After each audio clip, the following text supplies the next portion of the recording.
আর হেসেলে সবাইকে স্বাগত। আজকে আমি একটা নতুন রেসিপি নিয়ে এসেছি, সেটা হলো মোচা। এই মোচার চিংড়ি করব। মোচা চিংড়ি করতে গেলে আমি একটা মাঝারি ধরনের মোচা নিয়েছি, আমাদের গাছে হয়েছিল। আর নিয়েছি একটা আলু আর একটা পেঁয়াজ। আর চিংড়ি মাছ দিয়ে যেহেতু করব, তাই চিংড়ি মাছ নিয়েছি। ফোড়নের জন্য নিয়েছি একটা শুকনো লঙ্কা, 5 ফোড়ন, আর একটা তেজপাতা, 2টো কাঁচা লঙ্কা। আর তার সঙ্গে নিয়েছি 2 চামচ এই চামচের হলুদ, লঙ্কা ওই 1 চামচ নিয়েছি। আর জিরে নিয়েছি বাটা 2 চামচ, আদা 1 চামচ। আর নিয়েছি চিনি আর নুন। নুন 4 চামচের মতো নিয়েছি।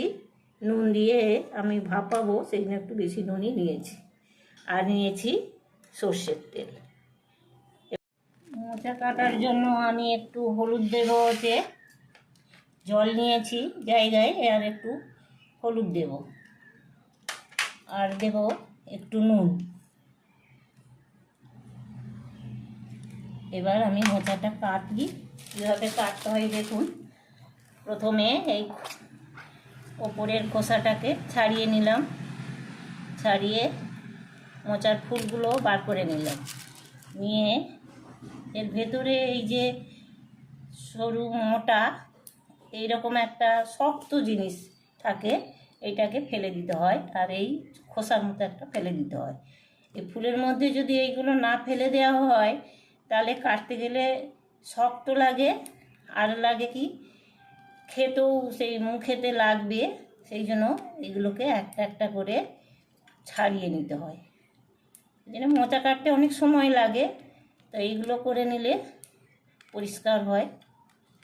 সব শুদ্ধ নিয়ে রান্না করলে শক্ত হয়। এবারে আমি মোচাটাকে খুব সরু সরু করে কেটে নেব, কুচি কুচি করে একদম এইভাবে কুচি কুচি করে কেটে নেব। কেটে আমি এই নুন আর হলুদের জলেতে দিয়ে দেব। দিলে পরে এর এই যে কষটা বেরোয় বা আঠা থাকে, সেটা হাতেও লাগবে না, আর পরিষ্কার হয়ে যাবে। সেই জন্য আমি এইভাবে ছোট্ট ছোট্ট করে কেটেছি, কাটছি আরও কেটে কেটে জলে ভিজোচ্ছি। যাদের খুব তাড়া থাকে তারা একটা একটা করে ছাড়াতে গেলে অনেক সময় লাগে। তা আমি কি করেছি, মোচার এই ফুলগুলোকে একসঙ্গে গোছা মেরে নিয়েছি। নিয়ে এই রকম বটিতে চাপ দেবেন, ধরবেন, ধরে এইভাবে চাপ দেবেন। এইভাবে চাপ দিলে দেখবেন সব সেই শক্ত জিনিসগুলো বেরিয়ে এসছে। এইভাবে কাটলে খুব তাড়াতাড়ি হয়। আমি এই জন্য এইভাবেই কেটে নিচ্ছি। দেখুন কি তাড়াতাড়ি হয়ে যাচ্ছে, না হলে বটিতে আটকায়, শক্ত লাগে। একদম সুন্দর ছোট্ট ছোট্ট করে কাটা হয়েছে। এইভাবেই আমি সব মোচাগুলোকে কেটে নেব।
মোচাটা আমার কাটা হয়ে গেছে, একদম সুন্দর করে, কোনো কালো ভাব আসেনি।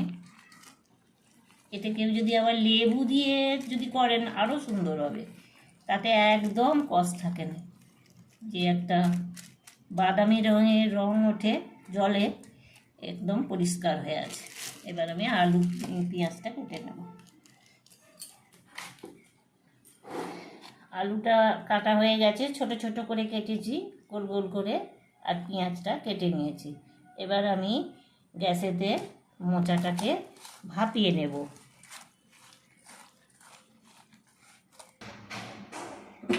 গ্যাসটা জ্বালিয়ে নিচ্ছি।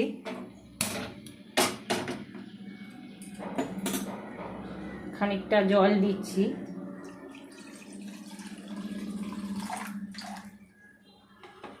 জলের মধ্যেই আমি যে মোচাটা কেটেছিলাম সেটাকে নিংড়ে কড়ার মধ্যে দিয়ে দিচ্ছি।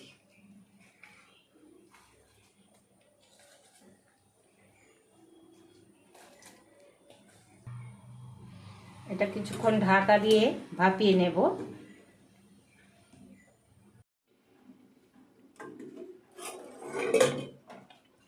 দশ মিনিটের মতো আমি ভাপাতে দিয়েছিলাম, আমার ভাপানো হয়ে গেছে। আমি এবারে জলটা ঝেড়ে নেব। মোচাটা জল ঝরাতে দিয়েছি, এরপরে আমি চিংড়ি মাছটা ভেজে নেব। কিছুটা তেল দিলাম,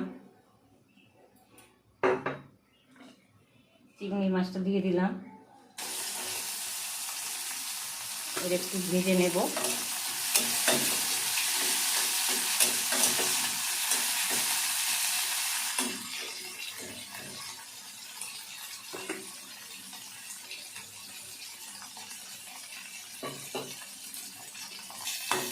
চিংড়ি মাছটা আমার ভাজা হয়ে গেছে, তুলে রেখে দেব। আর 1 চামচের মতো কিছুটা তেল আছে, আর 1 চামচের মতো আমি তেল দেব। দিয়ে ফোড়নের জন্য যে শুকনো লঙ্কা রেখেছিলাম সেটা আবার দিয়ে দেব, তেজপাতাটাও দিয়ে দেব, 5 ফোড়ন দেওয়া আছে সেটা দিয়ে দেব।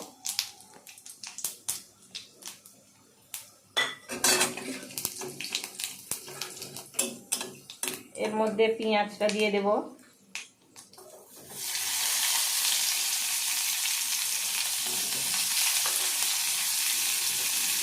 পেঁয়াজটা একটু নেড়ে নেব, খুব লাল করে ভাজবো না, মাঝামাঝি করে নেব। এর মধ্যে আমি আলুটা দিয়ে দিচ্ছি।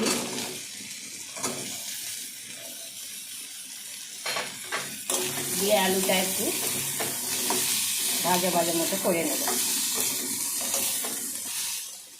আলুটা আমার ভাজা হয়ে গেছে। এর মধ্যে আমি এবারে মশলাগুলো দেব। যে জিরে বাটা নিয়েছিলাম সেই জিরে বাটা দিচ্ছি, আদা বাটা দিয়ে একটু নেড়ে নেব।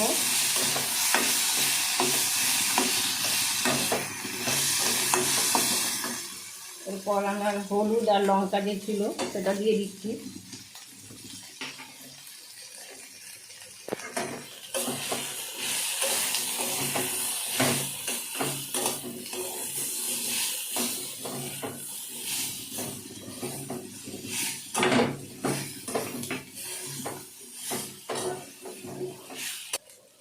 এর মধ্যে মশলাটা কষা হয়ে গেছে, এর মধ্যে আমি ভাপানো মোচাটা দিয়ে দেব।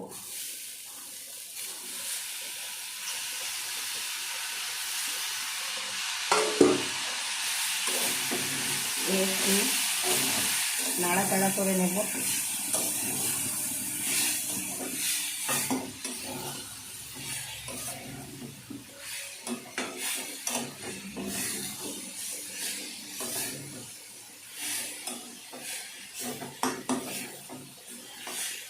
এরপরে আমি আলুটা সেদ্ধ হবে, মোচাটা যেহেতু ভাপানো আছে এটা শুকনো শুকনো হবে, সেই জন্য আলুটা সিদ্ধ হওয়ার মতো আমি জলটা দেবো।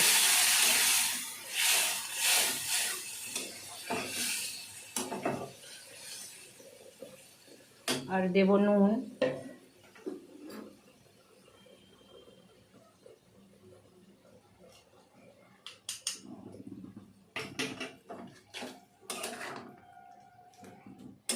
দিয়ে আমি এখন আলুটা সেদ্ধ হতে সময় দেবো, ঢাকা দিয়ে দিলাম। আমি এবার ঢাকনাটা খুলে দেখব আলুটা সিদ্ধ হয়েছে কিনা। আলুটা সিদ্ধ হয়ে গেছে। আমি এর মধ্যে এবার চিংড়ি মাছটা দেব।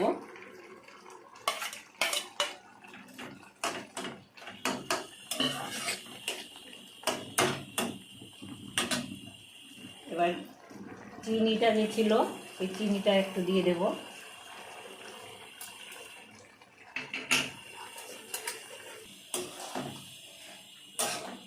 চিংড়ি মাছটা আমাদের সেদ্ধ হয়ে গেছে, সবই সুন্দর হয়ে গেছে, জলও মরে গেছে। এরপরে আমি নামানোর আগে একটু গরম মশলা দিয়ে দেবো।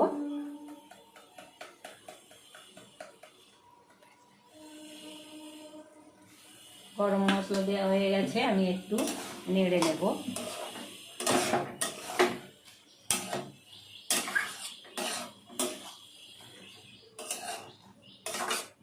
আমার মোচা চিংড়ি হয়ে গেছে। মোচা চিংড়ি আমার রেডি। এইভাবে যদি আপনারা মোচাটা রান্না করে খান, অনেকভাবে করে খেয়েছেন, দেখবেন এইভাবে করে খাবেন, অপূর্ব লাগবে, হাত চেটে খেতে ইচ্ছা করবে, তখন ভাত এক থালা শেষ হয়ে যাবে। এই রেসিপিটা যদি আপনাদের পছন্দ হয় তাহলে শেয়ার করবেন, লাইক করবেন এবং সাবস্ক্রাইব করবেন। ধন্যবাদ।